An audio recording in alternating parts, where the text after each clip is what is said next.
I like working, man. It's cool. It keeps me busy, and it's for me. Mm-hmm. Yeah. That's what I like working. I like staying busy. Mm-hmm. You know, it helps with the depression. You can't be depressed when you're working, you know? No, it doesn't give you time to be depressed, you know? You don't got time to be depressed. It's not on the schedule. Yep.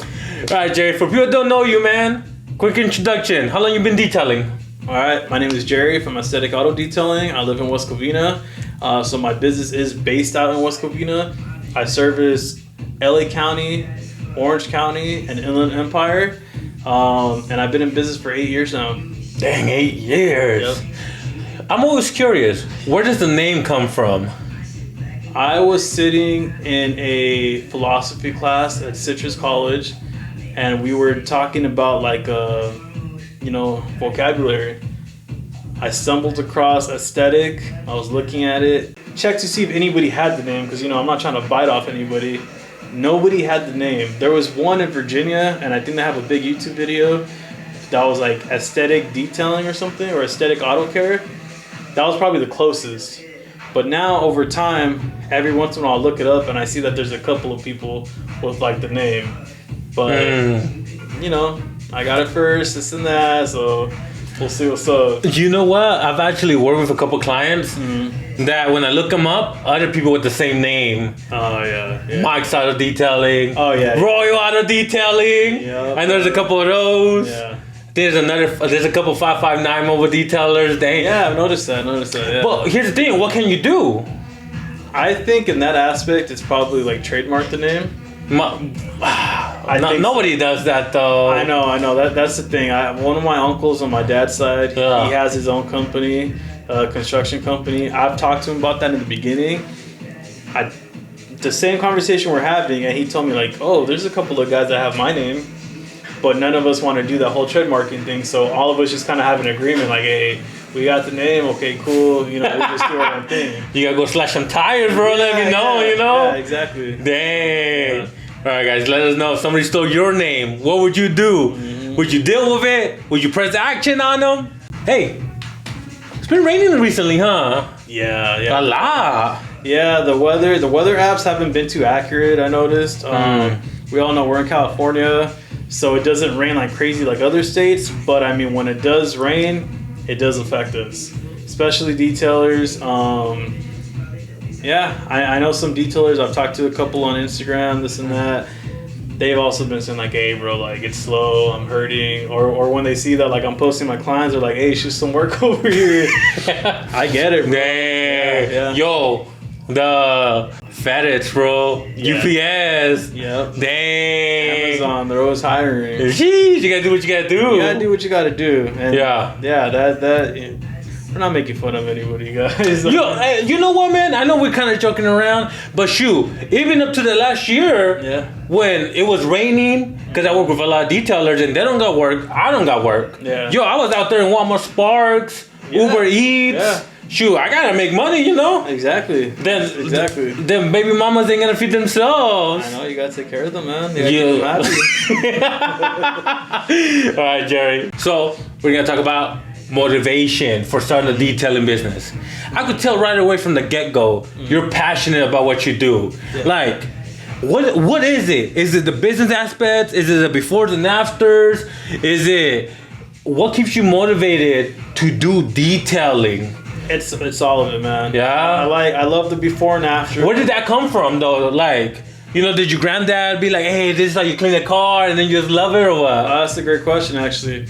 Growing up, my grandpa, he used to get his car done and washed every, I think I would say at least 2 weeks. I would go with him to the car wash. And I loved every time I would hop in the car, his go-to scent was cherry. Yeah. So that stuck with me. That's the reason why I personally use cherry in my vehicles. Also, growing up, my uncle, we're about 9 years age difference. So when I was about 9 years old, he had gotten his first car.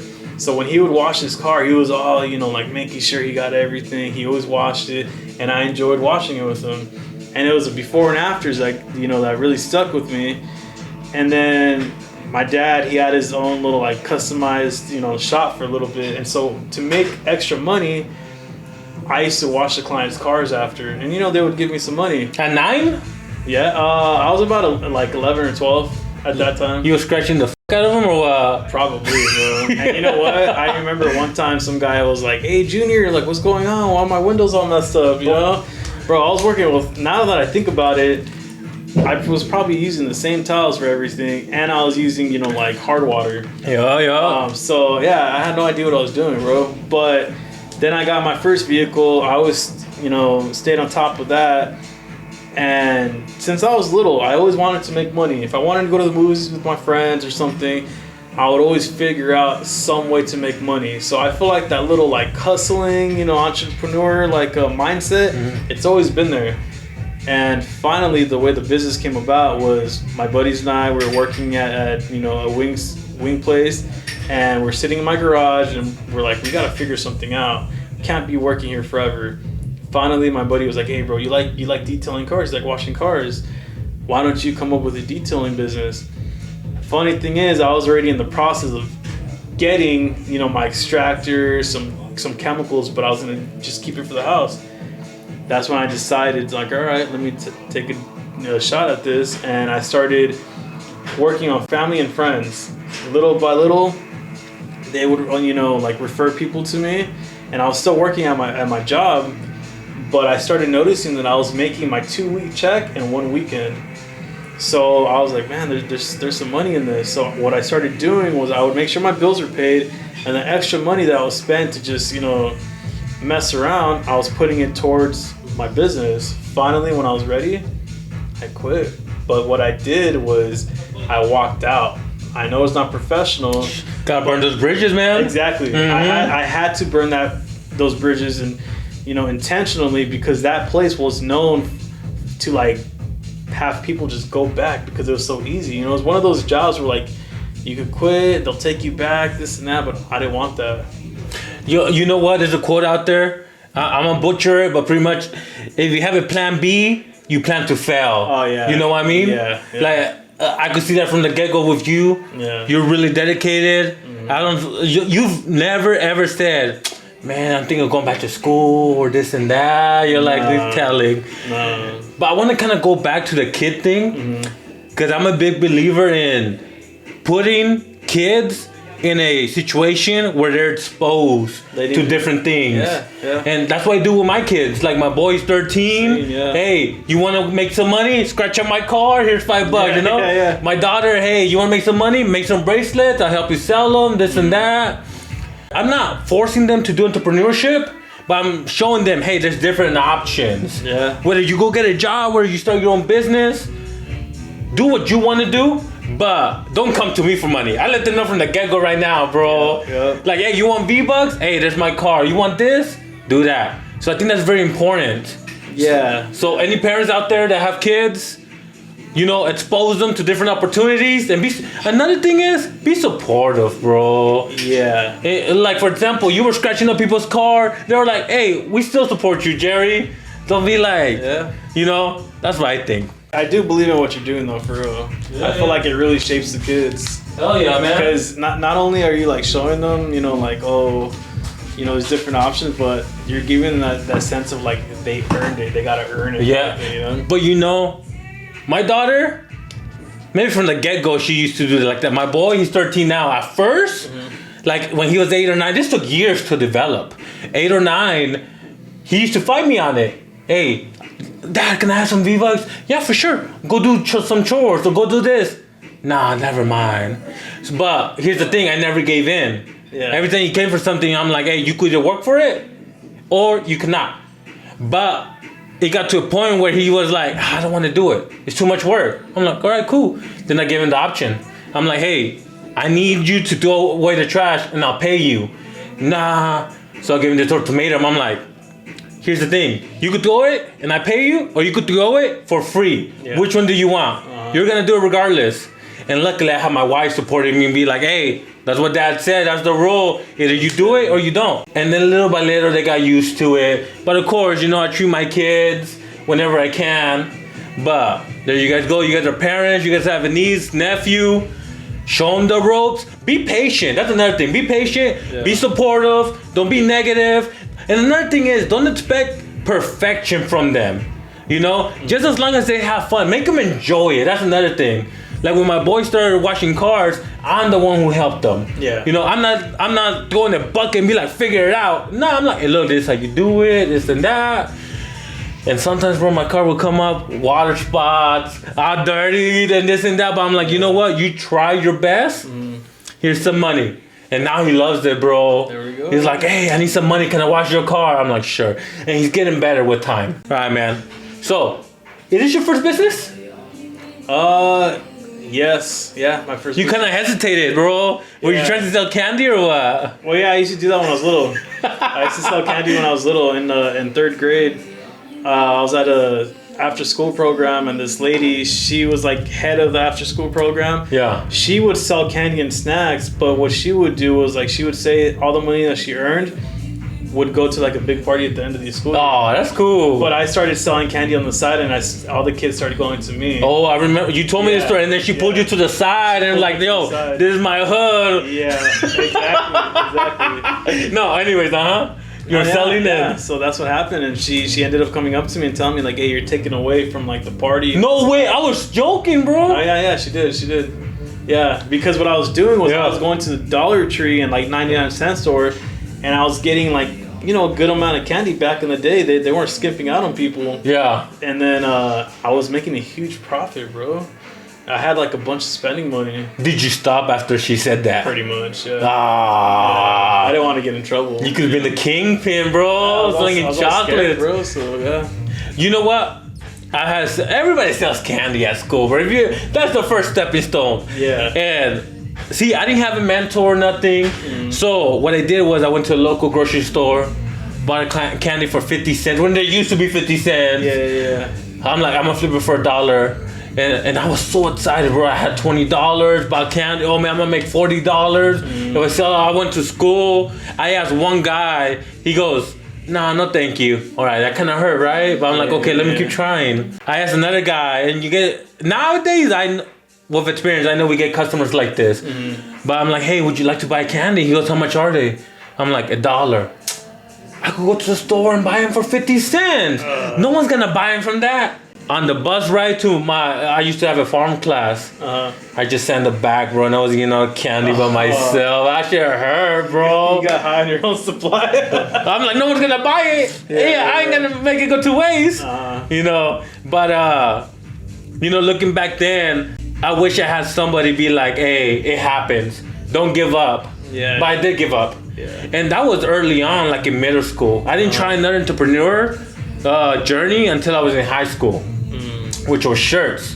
But hey, that's how we start. But any other businesses you tried? Candy, or was that it? And then detailing came around. What? I was already detailing. Yeah. One thing that I tried, kind of, because you know we all know it gets slow in the winter. I want to do bath bombs. Yeah, because some people may know, some people won't, but I like smelling things. I like, you know, when chemicals, for example, they have like a great scent. I love it. Well, a couple years before I started detailing, I wanted to start making soaps and like bath bombs, but I didn't. When I started making money with detailing, I was kind of like, you know what, let me make a second stream of income. I made a whole bunch of bath bombs. I spent about $200 on everything. I spent a good day I made about like 200 or 300 bath bombs. I signed up for a local like vendor spot, and I only made like $80, bro. Hey, $80 is $80. Yeah. It's not bad. It is for sure. But what were you expecting to sell out? I was hoping. I should have known though, because obviously we know that like business takes time, but it is something that I still kind of have in the back of my mind. Like we all know, detailing, for example, it didn't take off right away. But I don't know. It might be something that I might dabble with. Yeah? Yeah. What would you call it? What's the business name? Jerry's Bath Bombs. Something. I had a friend tell me that I should stick with like a aesthetic, like an umbrella, you know, so like aesthetic bath bombs or something, bro. I don't know. I think it'd be cool. But who knows? I do feel that like now that like I have an idea on like how to run a business and get things started, I should probably do the basketball thing again. Hey, who knows, eh? Yeah, Hey, yeah. don't steal his idea, right? You mentioned entrepreneur, you learn a lot of lessons. What do you think has been your biggest lesson with the detailing business? I'm talking about maybe techniques, customer service, pricing, the process, the biggest like game changer lesson in your business. Pricing for sure. When I first met you, I was doing Those $25 washes or what? I was exterior washes. I was doing $30. $30. You know, and at the time I had a small mindset. You know, it was one of those like, man, $30. You know, in less than an hour, that's good money. But wait, just to tell people, not $30 when you started, Yeah. because when I met you 5-6 years in the game, you were hustling those $30 washes Oh, yeah. that whole time. Just about. I think when I first started, which was in 2017, there weren't as many detailers for me. I know that for a fact because I feel like they started popping out after COVID. What do we call those? COVID baby detailers or I what? think so. Yeah. Well, we gotta come up with a name for them. Yeah, something like that. Uh-huh. But yeah, when I first started, I was doing $15 just exterior washes for sedans. Yeah. And then inside and out for sedans, I was doing $30, which those were pretty nice. You know, a lot of people were like obviously taking me up on that offer. Now that I think about it, I was cheating myself. And then the $30, and then you met me. What really changed your mind? That like, I gotta change my prices. It was the feedback from other people on YouTube. That's really what helped. Obviously, you get some guys to where they just come off just like, bro, why are you coming at me like this? I had a guy. I remember the comment. It was something along the lines like, "You're a disgrace to detailing. Your mom don't love you. Yeah. You're a disgrace to detailing. You know, you're messing up the community." And now I understand. Okay, yes, I do understand where it's kind of like you're messing up the community because then, which is what I get hit with now. It's like, oh, well, I have a guy that does it for cheaper, you know? But the way I saw it and the way I still see it is I'm going out of my comfort zone. It's not easy to go on YouTube, go on Instagram, and talk about real stuff, be as transparent as possible. You know, you're trying to either help people or you're trying to help people learn from your experience, your mistakes, and then you got guys, you know, judging you for stuff like this, you know? So you took that as feedback. That's a great thing. Yeah. Because a lot of people, they get offended, they get defensive, they try to justify their action, but you took that as constructive feedback. Yeah. Even if they're on it, you know? Yeah, that's exactly what it was. Yeah, but $30 you went to? Yeah, so from $30 I went to $60. Now, a lot of detailers feel that, hey, that big jump, you're going to lose clients. Did you or did they stay? Did you have to work around them? New clients only? Yeah, so it was a little bit of both. Obviously, I had some people who were like, oh, you know, I got a guy that does it for cheaper, you know, like, I'm out. Either they just stay with somebody else, or people are like, you know what, I love the work, I'm still here, you know? Yeah. I still have some of those people till this day. And then I've always seen and I've always heard to where they say, if you're booked every single day to the points where you can't get to everybody, raise your prices again. Because the people that you lose in that process of doing that, you're still gonna be working. You're still gonna be making the same amount of money, if not more, but you're working less. So that's what I did. So from $60, you know, my maintenance washes inside and out, I put it up to $100. So now it's $100 for sedans and like, you know, like $120 roughly for like bigger vehicles, depending on the condition and all that. And yeah, all my prices just, you know, they went up little by little. Obviously, you got some people that fight it, but really what that helped me do is get rid of the clients that I don't want, you know? Obviously, you want people to be happy and you want all those people that have been with you all those years to stay with you. But over time, you get some clients where they're not the client you need. And that's what I learned. You know, you got these clients to where they make it a big old thing like, oh man, you know, I go out to eat at these fancy places and, you know, oh, money's not an option for me, not a problem, you know. I could buy, you know, designer stuff, this and that. But when it comes to you, when it comes to their car being detailed, they want the lowest prices possible. And it feels disrespectful because they don't go to these big brands, you know, trying to haggle down the price or something. But if they're doing that to you, it feels like they don't respect you and they don't respect your business. So you just gotta let go of those clients. You got to, man. It hurts. Yeah. You know what hurts the most? I mean, I'm used to it, bro. Yeah. They don't call me Heartbreaker and Reyes for nothing.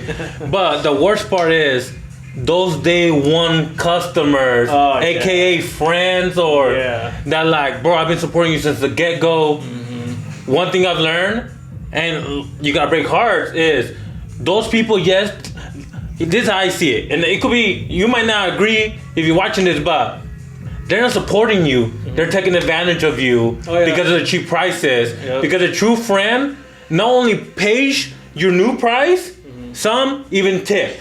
Yep. You know, and not everybody tips. But one thing I've learned is new customers will treat you better and pay your new prices than friends or old customers. 100%. Mm-hmm. I've learned that over time. I've got clients, I don't know them at all. They found me on like Google or Instagram or whatever. And they praise my work, man. They're like, oh my God, like I've had detailers before and you're great, you know, like this and that. I'm gonna refer you to my friends and family, or let me book another appointment. They pay my current prices and they tip me pretty well also. And tips aren't even expected, guys. Mm-hmm. I mean, never expect a tip. Yeah, never expect a tip. That's why your prices are your prices. That way you take care of, you know, things that need to get taken care of, overhead. You know, make sure you're still making a profit. But I'm not saying, you know, all friends or family, but it's happened a couple of times to where people that you know personally nitpick your work. And it's crazy to me because not only are they nitpicking my work, but I'll give them a nice discount. I won't even charge them full price. And, you know, I had somebody that I know personally where they told me like, oh, well, so-and-so said that it doesn't feel like you clayed the car, or so-and-so said it doesn't feel like you waxed it. I straight up told them, I'm like, you've got a Ring camera. You can watch the whole process right there. And they just said, oh, well, we believe you. I'm like, all right. So not only did I hook them up with a cheap price, they asked me to do some extra work, remove some stains, which it was like a clay and seal package, you know? So I'm not even focusing on the interior. All right, Jerry. So sticking on the price topic, $100 for maintenance right now? Yep. Going up, staying there. How do you feel about it? Where you at? Right now, it's a sweet spot. You know, I do know for a fact that obviously it'd be nice to like have it go up. You know, but all of my other services, they have been going up. You know, little by little. One thing for sure is the clients that have been with me and they're not like a problem, you know, client. I usually throw them like a better price, you know. It just depends on how long they've been with me. For example, I have a client, she's been with me, I would say maybe 4 years, and I charge her like $70, you know. I've talked to like my dad about it. I've talked to like my buddies, just like here and there, and I'm like, yeah, you know, like, you think I should put the price up on like, you know, certain people? And some of them are like, you know what, they've been with you this long. And usually the clients that I do keep that price for, they contact me pretty like frequently. So I don't see a problem with keeping their price at that. You know, I'm not taking like a huge loss on it, and it's one of those where like they've been loyal to me. I got you, man. And staying on the topic of customers, how do you know when a customer isn't for you? What red flags do you see where you're like, I already know this guy ain't for me? Yeah. There's over time I've gained a good little like a knack for kind of spotting those. For example, when they contact me off top and they go, hey, you know, I see you charge this for that. Can you do it for this much? The car's not that bad. Well, first thing first, I hate hearing the car's not that bad, because in my experience, when they say that, it is in fact that bad, you know. Also, so when they try to haggle the price off top, and then they go, well, we have multiple vehicles. I used to fall for that when I first started. Like, okay, yeah, you know, I'll charge you X amount. And then all the vehicles are bad. And it's like, all right, well, not only did I lose out on money, but now I'm taking extra time. I'm not even making a profit. And then nitpicking. I understand clients, they make they paid good money, to get that service. And obviously I'm trying to provide the best service that I can, and that, the best experience that they can have, for a detailer. But sometimes people, they just, they push it. And a lot of people have this mindset on the customer, the client's always right. In my experience, man, it's not always the case. Sometimes they're just problems. But the people that are great to work with, or easy to work with, I try to throw in little things here and there, but you can't get them used to that either. You know what? I just had a social media client. I've been running ads to get restaurants. Oh yeah. And then I had this guy call me, and I spent an hour on the phone. First red flag, right? Yeah. Second red flag is when they flex, but they have a problem with the price. Oh, yeah. So he hit me up. Yeah, man, last year we spent about $20,000 on marketing. But then that sentence is, bro, you can't do a better price. And then they go like this. They go, bro, I'm about to open another restaurant. If you do good on this one, man, we're going to have you run all of them. Yeah. I'm like, nah. Yeah. But, so we already picked up the red flags. Mm-hmm. If you guys know any other red flags that you keep an eye on, drop in the comments below.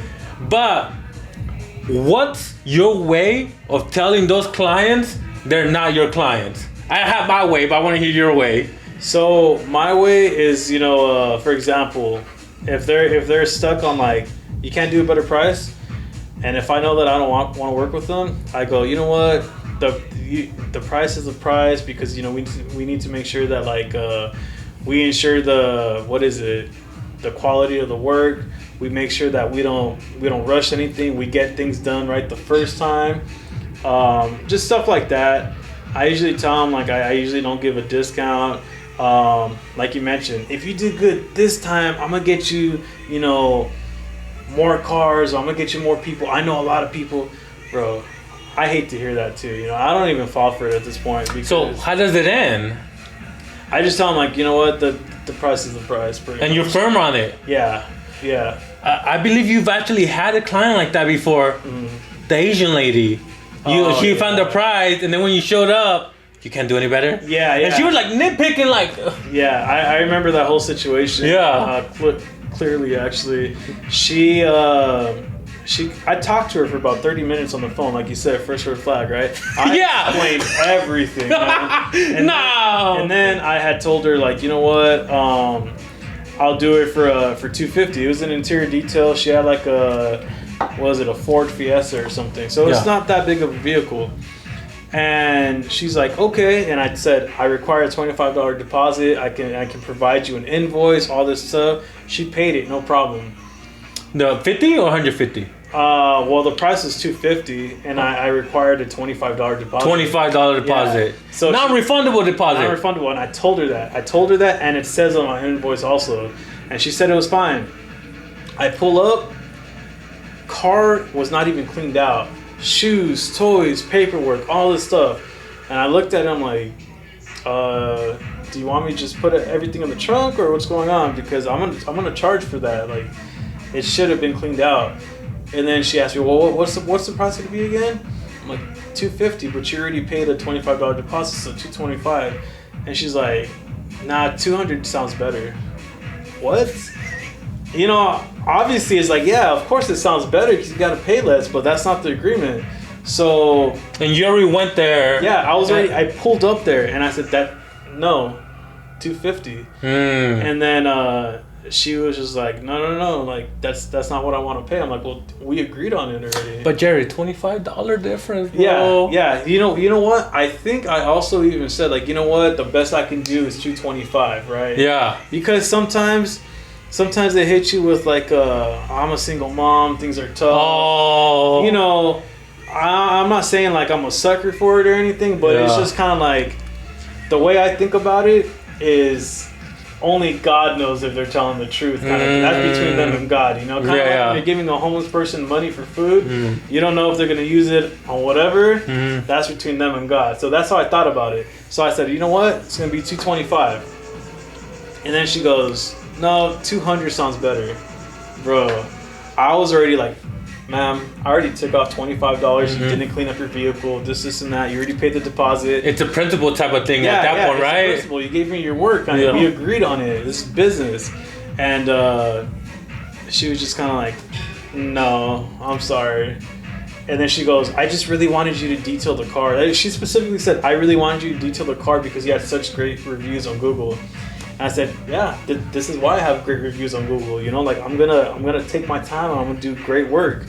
And she just said like, I can't. And I said, all right, no problem. We'll have a great day.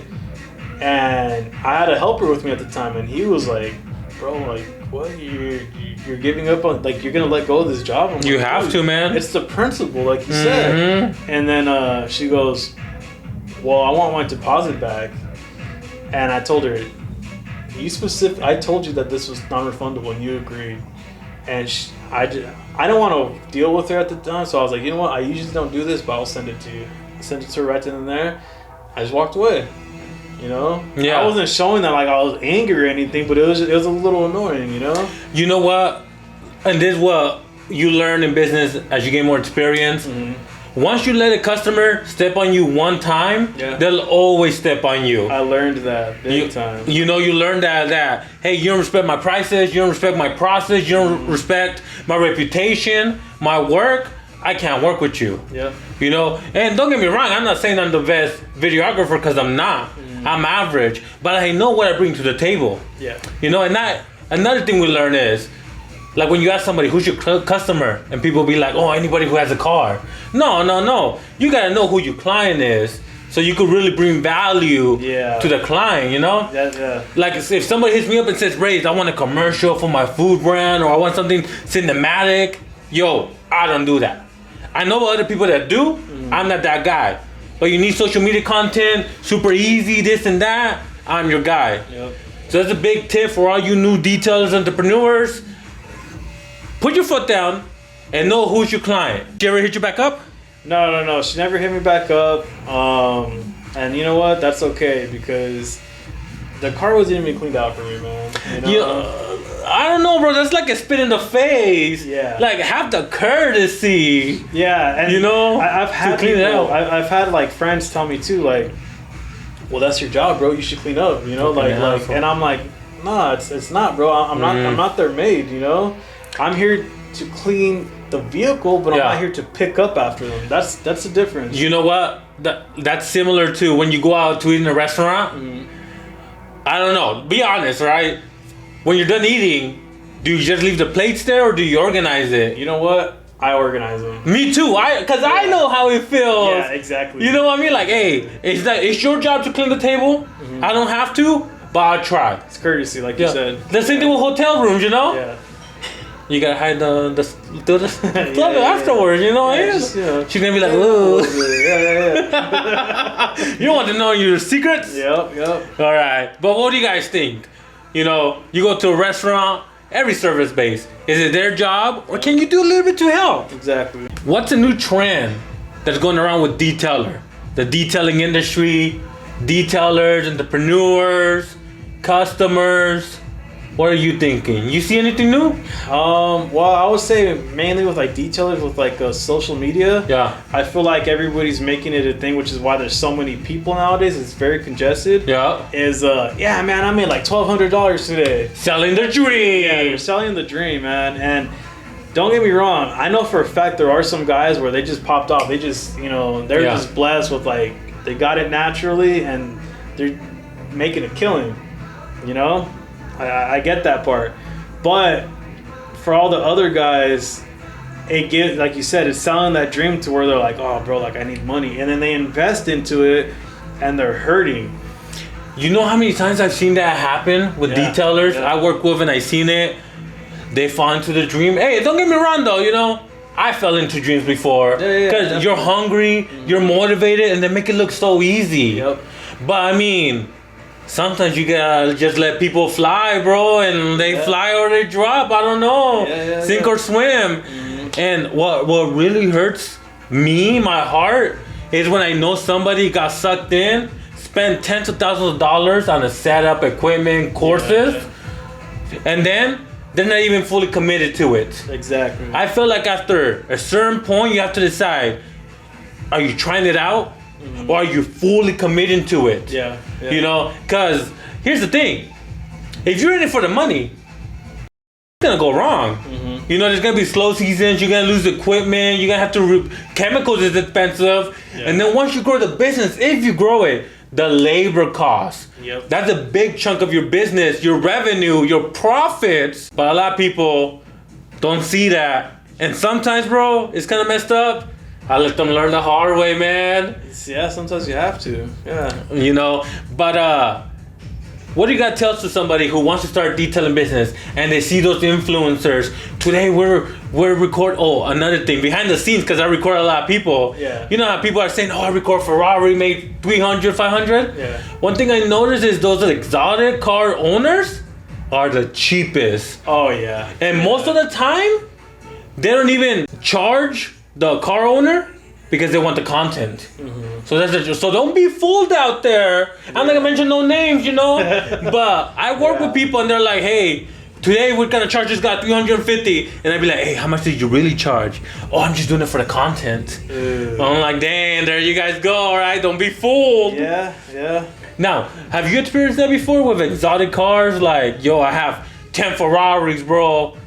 $35 a piece. Oh yeah, 100%.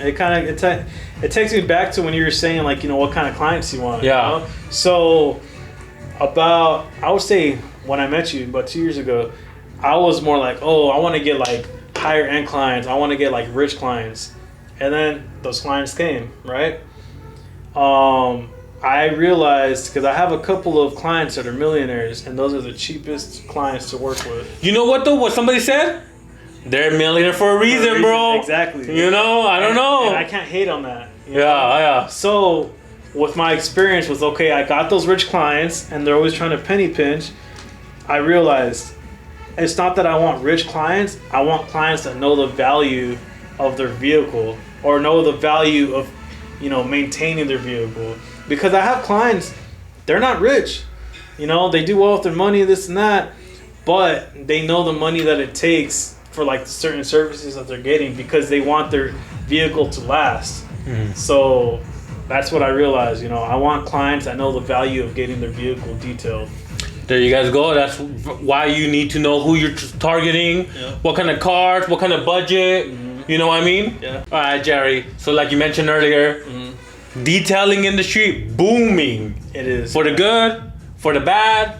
But where do you think the detail community is nowadays? A lot of hate, gatekeeping, helping each other out, people taking advantage of the opportunities, the young detail. You know what I mean? I think it's a little bit of all of them. You know, we've had a couple of videos that have gone viral. Yeah. And I've seen some comments that were like, bro, these guys are haters, bro. Okay, who's hating? New detailers or the OG detailers? You know what? I want to say more so the new detailers, but I've seen a couple of guys where some of them have said like, oh, I've been in the business for like 20 years, this and that, and they're hating too, man. When I first started, and I still try to, like, you know, bring that into anything that I do, I try to bring in like a positivity, you know what I'm saying? So when I have newer detailers, because I get them all the time, I get these messages where like, hey bro, you know, like I'm struggling with this, or hey bro, you know, what chemicals or what tools do you recommend for me to do this? I'll take the time to reply. Sometimes I don't reply right away, sorry guys, but I'm trying to do whatever I can in a positive way to help others, because I firmly believe that you get what you put out into this world, you know? And it's a little bit of both, man. Some of these guys will just come out and just, you know, they're talking for no reason, bro.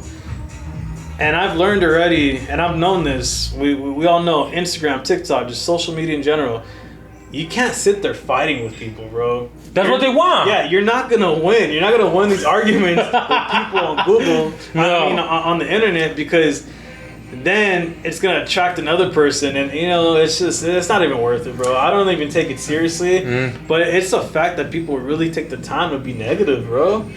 And you know what? They're just looking for attention. They want Yeah. to. They got nothing to do. Cause one thing I noticed, and I'm not hating on anybody. I'm just speaking facts.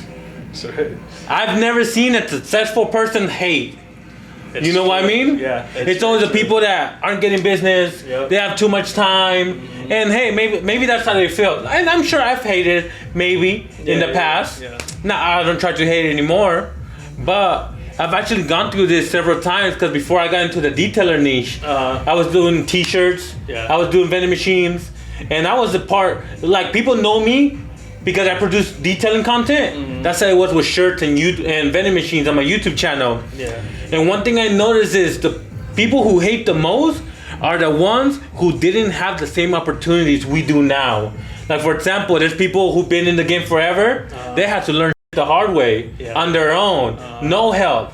Nowadays, you can find the information. Yep. And another thing I noticed, and it's positive, since I've been working with a lot of detailers, there's a lot of detailers sharing the knowledge, but also working together. Yeah. That's what I noticed, which is a beautiful thing. Yep. They tackle details together. They split the work. Hey, I can't make it.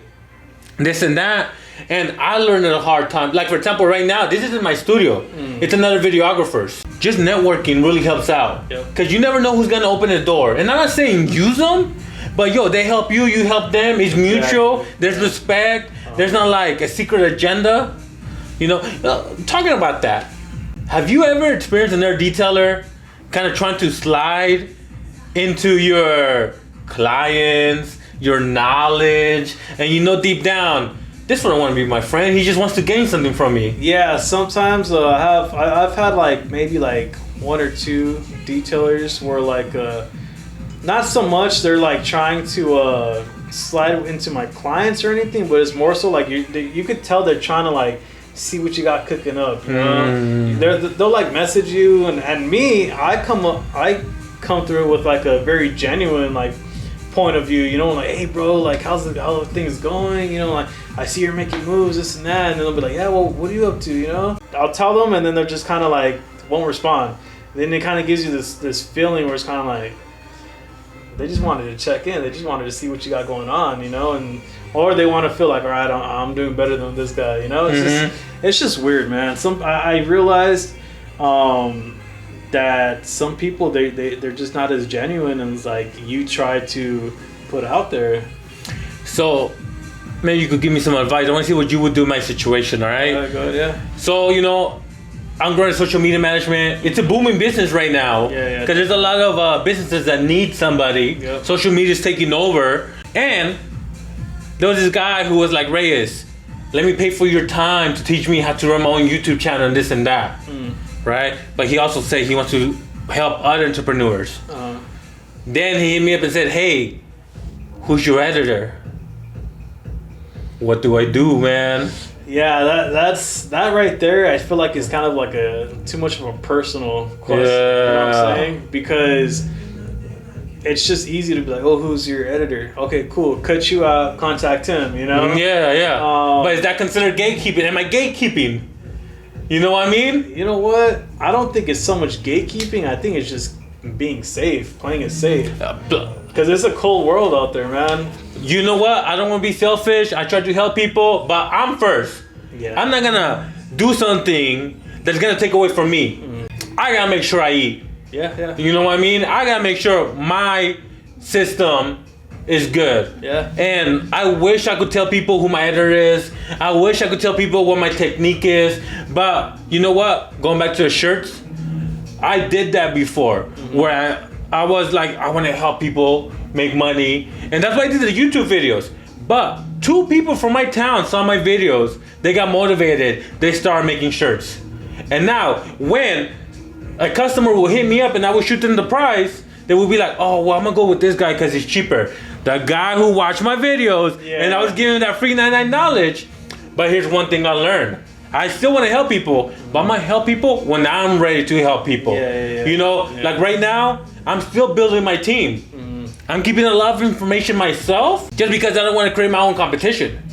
But right now, I'm trying to grow a studio. I'm trying to offer different packages. YouTube, Reels, podcasts, ads. Once I have that established, shoo, you guys could have those little clients. Let me get the big clients, you know? Yeah. But when I'm ready. Yeah. And then I forgot to mention this. I was gonna talk to you about it. What do you do when you know a customer isn't for you? I send them to my competition. Like the guy that was calling me for the restaurant, I knew right away. I'm like, I'm not gonna work with this guy. He's already asking for a better price. He's already calling. We spent an hour on the phone. I'm like, hey, bro, look, you know what? I'm too busy. That's my thing. I'm too busy, bro. He goes, hey, bro, can you come record me tomorrow? So he's ready. He's ready to pay. He's lowballing me, but he's ready to pay. Yeah. But I'm like, I don't want to work with this guy. He's already a headache. Hey, bro. First thing is, hey, bro, I'm booked out for 2 weeks. Secondly, I don't even know if I could fit you in after 2 weeks.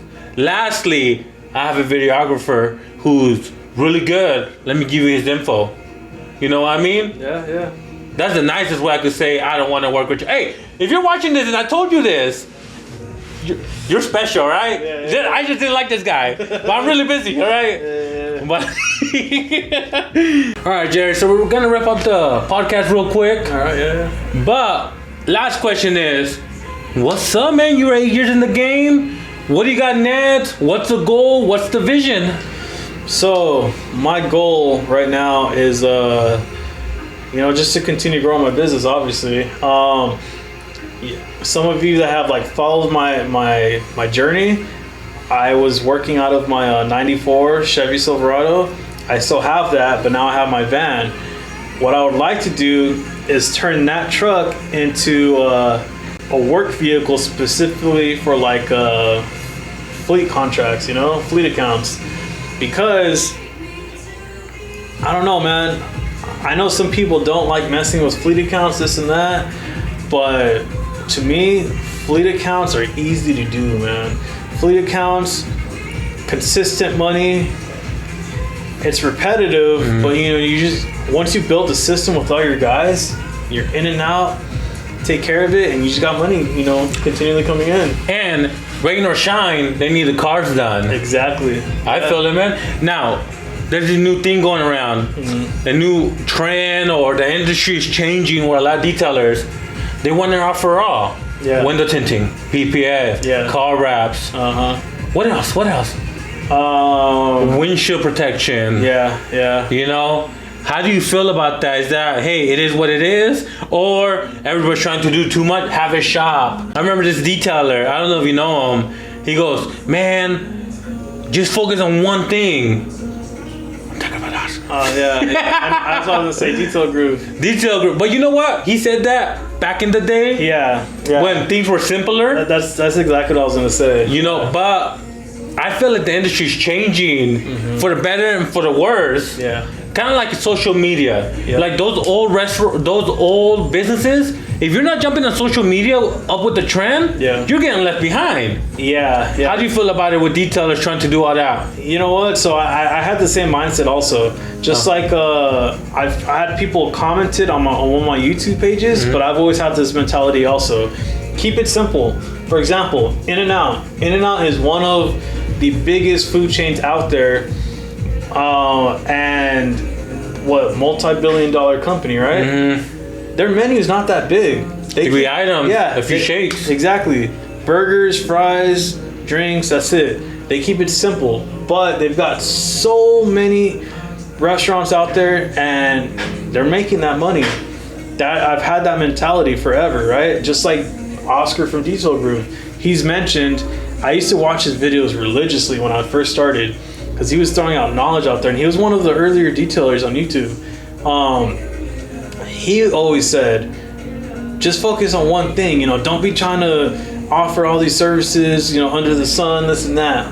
But now what's he doing? Offering, I think PPF, I know for a fact he's doing tint, At first I was kind of like, bro, but you need to adapt. You need to adapt to how the businesses are going, and I can't even speak negatively about what he did because he's doing what's best for his company, and he's got clients that are taking him up on those tints, on the PPF, all that stuff. The reason why I came out with a YouTube video not too long ago, some of you may have watched it, talking about wanting to do tint, PPF, stuff like that, is because I've personally had a good amount of clients ask me if I offer those. And I was just always like, oh no, I don't, but I could send you to somebody.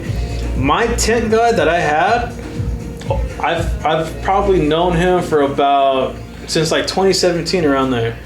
I've sent him over 15 clients, bro. That could have been your clients. Yeah. I've sent him about 15 clients, and it's great for him. What did I get out of it? Nothing. I'm not expecting anything. But I mean, those are 15 clients that I could have had, and I probably could have gotten people from them. I was about to say, and you don't even know how many of those clients are repeat clients. Exactly. Or refer to other clients. Exactly. So there you guys go. So, talking about the next things, what's the next service you're thinking about? Selling detail chemicals. Ooh. Right? Yeah. That's something that I've always wanted to do. Mobile service. Yes, mobile service, guys. So I didn't want to speak about it for the longest. I came out with a YouTube video maybe a month ago. I didn't want to speak about it yet because it was just an idea. But something that I learned is what I tell a lot of people too. Don't wait for the perfect time, because that perfect time is never going to come. You just got to do it. So who am I selling for right now? I sell Max Shine products. I'm selling bio bombs, some Coach Chemi, 3D, and PNS. Yeah. So if you and what I'm doing is I'm doing things a little differently. I know there's probably one more person in my area that does it, but I had already thought, when I came up with the idea, I didn't know that this person existed at the time. But I was thinking like, hey, what can I do differently that not many people are doing? It's not that congested right now. And I was like, you know what? Be a mobile detail store. And the reason why I wanted to do that is because there's been a couple of times to where I either ran out of chemicals on a job, or I was missing a pad or something. And so I kind of based it off of my experience. So I started looking for like mobile detail stores or whatever. I didn't see anybody. But yeah, I was just kind of thinking like, let me do this. So I'm in the process of getting that started. But I do have, products that I can sell. I have them in stock already. So if you guys are interested, contact me. We'll set something up. Hey, perfect way to end it right there. What areas do you plan on servicing? For sure, like the LA County area.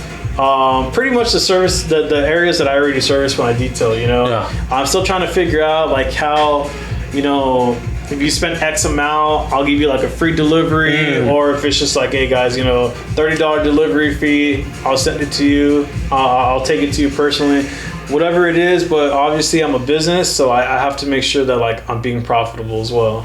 There you guys go.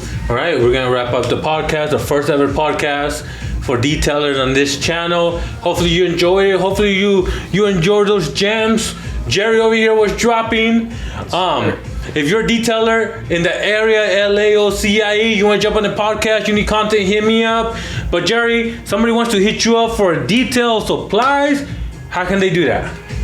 Instagram, Google, call or text me. My phone number is 626-893-6810. My Instagram is aesthetic_auto_detailing. Yo, check them out. And I'm coming back, dropping that free 99 knowledge in the detailing game. So make sure to like and subscribe.